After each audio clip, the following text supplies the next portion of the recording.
ख्रिस्तामधील प्रियांनो सलाम. विश्ववाणी परिवाराकडून आम्ही मार्गाकरिता प्रकाश कार्यक्रमात आपले सहर्ष स्वागत करीत आहोत.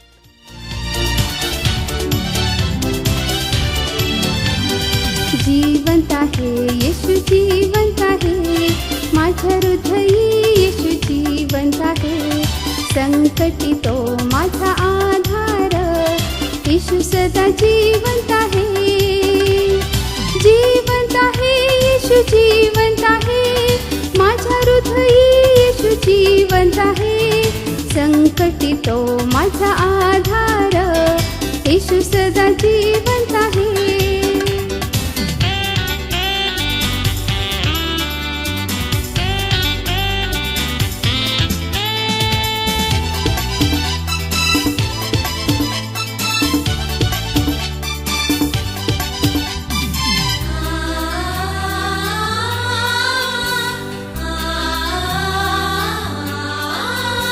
त्याच्या शब्दाने तांबडा सागर दुभागला, भिंत ही यरीहोची ढासळली.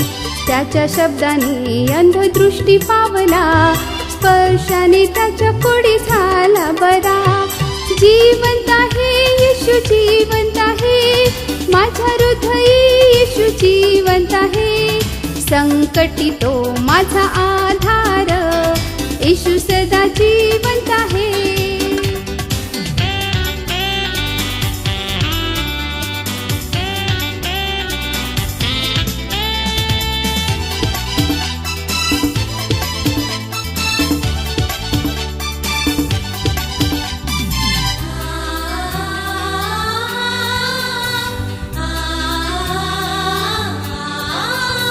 तुला न सोडता तुझ्या मागे चालणार, तूही मला न सोडता रोज सांभाळणार.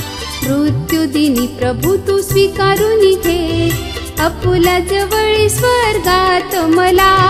जिवंत आहे येशू, जिवंत आहे माझ्या हृदयी येशू, जिवंत आहे संकटी तो माझा आधार.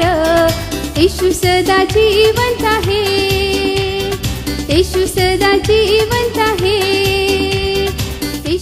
आजच्या मननाकरिता देवाचे वचन उत्पत्ती याचा 2 अध्याय 2 ते 4 ही वचने. उत्पत्ती याचा 2 अध्याय 2 ते 4 ही वचने. देवाने केलेले आपले काम 7व्या दिवशी संपविले. केलेल्या सर्व कामापासून त्याने 7व्या दिवशी विसावा घेतला. देवाने 7वा दिवस आशीर्वाद देऊन पवित्र केला, कारण सृष्टी निर्माण करण्याचे काम संपवून त्याने त्या दिवशी विसावा घेतला.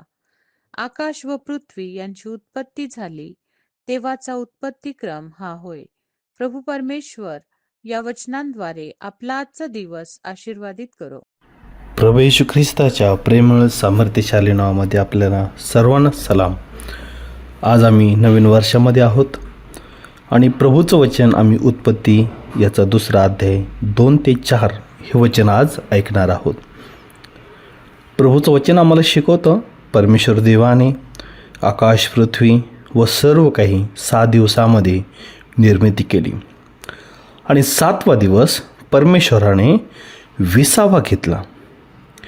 विसावा घेतला व तो विसावा हा परमेश्वराने आमच्यासाठी 7वा दिवस हा विसावाचा दिवस म्हणून स्थापन केला.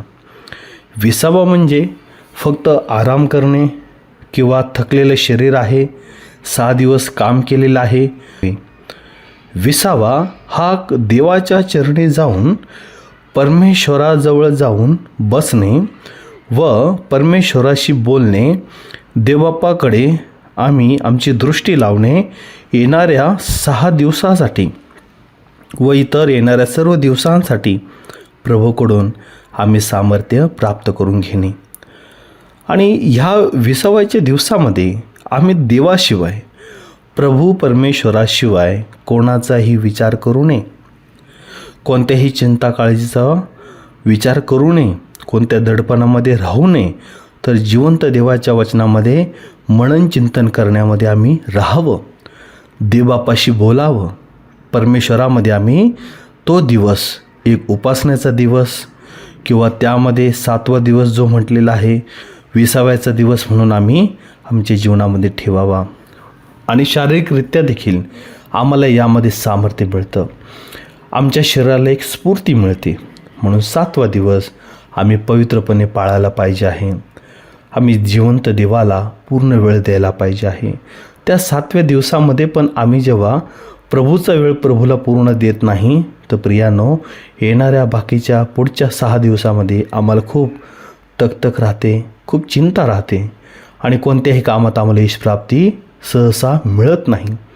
म्हणून आम्ही सर्वांनी 7वा दिवस हा देवाच्या गौरवासाठीच ठेवावा, त्याचं आम्ही पवित्रतेपणे पालन करावं. आणि तो परमेश्वराचा दिवस आहे, म्हणून देवाच्या नावाने त्या 7व्या दिवसामध्ये आम्ही कार्य करावे देवबापाच्या गौरवासाठी. जसं आम्ही 7व्या दिवसामध्ये देवाचं मनन चिंतन करू, प्रियांनो, येणारे 6 दिवस आम्हासाठी खूप आशीर्वादित जातील. या वचनाद्वारे परमेश्वर आपणा सर्वांना आशीर्वाद देऊ. आपण प्रार्थना करू. स्वर्गीय देवा पित्या, तुझे उपकार आणि आभार मानतो. 6 दिवस तू उत्पत्तीची निर्मिती केलेली आहे. होय देवा, मनुष्यास देखील निर्माण केलेला आहे. होय बाप्पा, निसर्गाला देखील नियम अटी दिलेल्या आहेत. आणि देवा, सुंदर रीतीने प्रभू तू मनुष्यास निर्माण करून 7वा दिवस तू विसावा घेतला. आणि देवा, खरोखर 7व्या दिवसाचं पालन आम्ही करावं हे तुझ्या वचनामध्ये, निर्गमाच्या पुस्तकामध्ये 20व्या अध्यायामध्ये देखील आम्हाला तो मोशेच्याद्वारे शिकवलेला आहे. खरोखर देवा, आम्ही निश्चित रीतीने, होय देवा, आमचा 7वा दिवस आम्ही तुझ्या मंदिरामध्ये असावं, तुझं गौरव करावं, प्रियजनांना भेटावं, प्रियजनांना प्रभू तुझ्या वचनाच्याद्वारे आम्ही अभिवादन करावं. आणि देवा, येणाऱ्या 6 दिवसांसाठी, पुढील दिवसांसाठी तुझ्यापासून आम्ही सामर्थ्य मिळवावं. यासाठी प्रभू आम्हा सर्व लेकरांना सहाय्य कर, कृपा दया पुरव. आणि शब्बात दिवस, होय बाप्पा, जो पवित्र वार म्हटलेला आहे, होय दे बाप्पा, तुझ्या दये कृपेने आम्हाला देवा तो आता प्रभू वार, येशू प्रभू तुझ्या पुनरुत्थानाचा दिवस आम्हाला भेटलेला आहे, ज्यामध्ये जिवंत देवा आम्ही तुझं गौरव करतो, तुझी प्रशंसा करतो देवा. आणि खरोखर देवाप्पा, दिवसच नव्हे तर देवाप्पा, आम्ही खरोखर देवा जेव्हा आम्ही तुझ्या चरणी बसतो तेव्हा देवबाप्पा आम्ही तुझा वेळ तुला द्यावं आणि तुझंच गौरव करावं. यासाठी आम्हा सर्वांच्या मनाचा, बुद्धीचा, अंतःकरणाचा ताबा घे. आणि प्रभू, येणाऱ्या 6 दिवसांमध्ये, येणाऱ्या सर्व वर्षांमध्ये होय बापा, प्रत्येक तुझ्या आम्हा लेकरांना कृपाने दया पुरव. तुझ्या वचनाचं पालन करून होय बापा, आज्ञा पालन करून ह्या जगामध्ये तू आम्हाला सुखी कर देवा. आणि सुखी करणारा प्रभू तू आहे. तुझ्या आज्ञापालन जेव्हा आम्ही करतो तेव्हा निश्चित रीतीने प्रभू येशू तो आम्हाला आशीर्वाद देतो, धन्यवाद देतो दे बाप्पा. तुमची प्रार्थना ऐकली, विनंती प्रार्थना प्रभू येशूच्या नावात केली आहे, म्हणून ते दे बाप्पा, आमेन.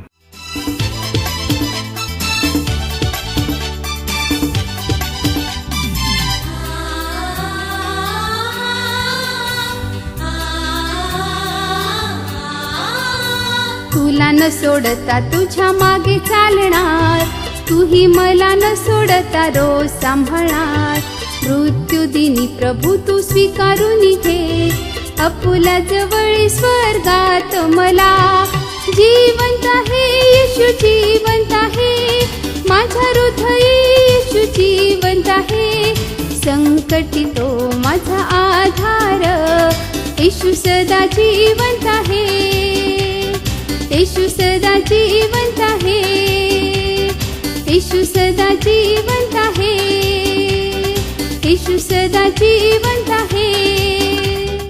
त्याप्रमाणे तुमचा प्रकाश लोकांसमोर असा पडू द्या की त्यांनी तुमची सत्कर्मे पाहून तुमच्या स्वर्गातील पित्याचे गौरव करावे. आपल्या प्रार्थना विनंत्या कोणत्याही वेळेस विश्ववाणी प्रार्थना केंद्राला टोल फ्री नंबरद्वारे कळवू शकता.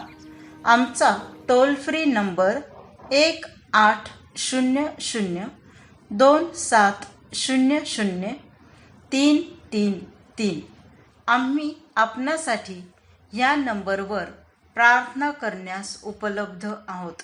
धन्यवाद.